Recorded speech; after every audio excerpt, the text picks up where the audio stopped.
Again, thank you so much for being here. So, a big part of why I have decided that PAVE is my calling this season in my life is because of the immense impact MS has had on my life. And it's not all negative by any means. I have had an incredible journey and an incredible group of people who have loved me and cared for me and taken care of me. And I I need to give that back. So if I can impart a little bit about my life in a very short period of time, I would love to do that. I was diagnosed, technically diagnosed with MS when I was a sophomore in high school.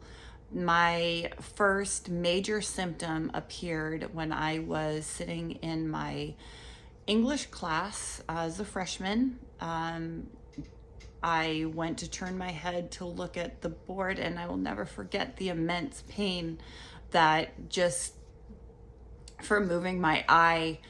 I have never experienced such fear in my life, and I had a huge blind spot. So if you can imagine, looking and there just being this dark hole in the middle of what you're looking at, that's what happened, and it happened within 30 seconds. I ran out of the room. A friend followed me, took me to the nurse's office. Of course, my parents came and picked me up and took me straight to the eye doctor because that was it. I had eye pain and I couldn't see. So fast forward some days, I had a neuro-ophthalmologist take a look at me, and he suggested I have an MRI, and the MRI showed that I did have back up. The eye doctor saw that I had optic neuritis, which, we looked at this cord here. So the nerve in the back of my eyeball right here that connected to my brain was broken and inflamed. And so they sent me in for some MRIs, which then led to spinal tap, which then led to a neurologist sitting me in his office. His name was Dr. Raj. And the first thing he said to me is, "Your life is not over." And he had experienced previously a young person, not as young as I was. I was 15 at this time, but a young person who had taken their own life because they were diagnosed with MS and thought it was a life sentence. So before he went on any further, that was his message to me. And I believed him, and I have carried that with me forever.